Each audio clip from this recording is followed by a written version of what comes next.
జై శ్రీరామ్. శ్రీమాత్రే నమః. జగన్నాథ రథయాత్ర 2026 రథయాత్ర ఎప్పుడు ప్రారంభమవుతుంది? తేదీలు, విశిష్టత, ఆసక్తికరమైన చరిత్ర. జగన్నాథ రథయాత్ర ప్రారంభం నుండి ముగింపు తేదీలు. జగన్నాథ రథయాత్ర ప్రతి సంవత్సరం ఆషాఢ మాసంలో నిర్వహిస్తారు. ఇది సాధారణంగా జూన్ లేదా జూలైలో ప్రారంభమవుతుంది. ఈసారి జగన్నాథ రథయాత్ర ఎప్పుడు ప్రారంభమవుతుందో ఇప్పుడు తెలుసుకుందాం.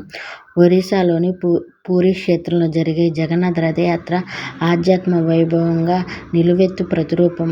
భక్తుల జనంతో 9 రోజుల పాటు అత్యంత వైభవంగా సాగే ఈ ఉత్సవాన్ని రథోత్సవం లేదా గుండిచా రథయాత్ర అని కూడా పిలుస్తారు. ప్రధాన జగన్నాథ ఆలయం నుంచి గుండిచా దేవి మందిరం వరకు ఈ రథయాత్ర సాగుతుంది. జగన్నాథుడు, ఆయన సోదరుడు బలభద్రుడు, సోదరి సుభద్రాదేవులను అంకితమైనది.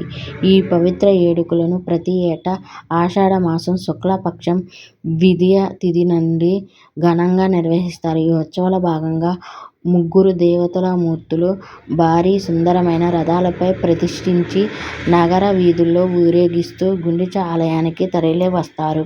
ఈ గుండిచా మందిరాన్ని స్వామివారి మేనత్తగా భక్తులు భావిస్తారు. రథయాత్ర ఎప్పుడు ప్రారంభమవుతుంది? హిందూ పంచాంగం ప్రకారం ఈ ఏడాది జగన్నాథ రథయాత్ర 2026 జూలై 16 గురువారం నాడు ప్రారంభం కానున్నది.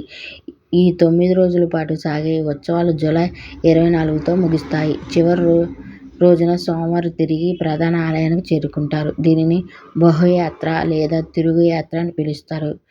ఈ 9 రోజుల పాటు పూరీ క్షేత్ర భక్తుల జనం సందోహంతో కిక్కిరిసిపోతుంది. జగన్నాథ రథయాత్ర విశిష్టత. సనాతన ధర్మంలో రథయాత్ర దర్శించడానికి ఒక ప్రత్యేకమైన ప్రాధాన్యత ఉంది.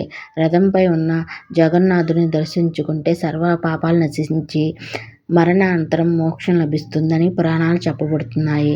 ఎంతో భక్తి శ్రద్ధలతో ఆ జగన్నాథ రథాన్ని లాగే వారికి అక్షయ పుణ్యం లభిస్తుందని భక్తుల నమ్మకం. ఈ యాత్రలో జగన్నాథుడి కోసం నందిఘోష, బలభద్రుని కోసం తలధ్వజ, సుభద్రాదేవి కోసం దర్పదలన అనే 3 ప్రత్యేకమైన రథాలను చెక్కతో అద్భుతంగా తీర్చిదిద్దుతారు.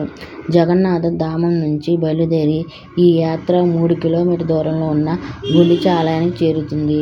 అక్కడ శ్రీకృష్ణుడు తన సోదరీమణులతో కలిసి 7 రోజుల పాటు విశ్రాంతి తీసుకుంటూ తర్వాత ఏకాదశి నాడు తిరిగి ప్రధాన ఆలయానికి ప్రయాణిస్తారు. రథయాత్ర వెనుక ఉన్న ఆసక్తికరమైన చరిత్ర. పౌరాణిక కథల ప్రకారం జ్యేష్ఠ పౌర్ణమి నాడు జగన్నాథ స్వామి జన్మదిన వేడుకలు జరుగుతాయి. ఈ పవిత్రమైన రోజున జగన్నాథుడిని, బలరాముడిని సుభద్రాదేవి రత్నసింహాసనం నుంచి దించి ఆలయ సమీపంలోని స్నాన మండపానికి తీసుకువస్తారు. అక్కడ స్వామివారికి 108 కలశ జలాలతో పవిత్ర రాజ స్నానం చేయిస్తారు. జ్యేష్ఠ పౌర్ణమి నాడు జరిగే ఈ పవిత్ర స్నానం వల్లే స్వామివారు జ్వరంతో అనారోగ్యంకు గురవుతారు అని ఆలయ అర్చకులు వివరిస్తారు. అనారోగ్యం వల్ల స్వామివారికి 15 రోజుల పాటు ఒక ప్రత్యేక గదిలో ఉంచి చికిత్స అందిస్తారు. ఆ సమయంలో ఆలయ ప్రధాన సేవకులు వనమూలికలు అందించి రాజ వైద్యులు తప్ప వేరెవరూ ఆ గదిలోనికి వెళ్ళడానికి వీలు లేదు.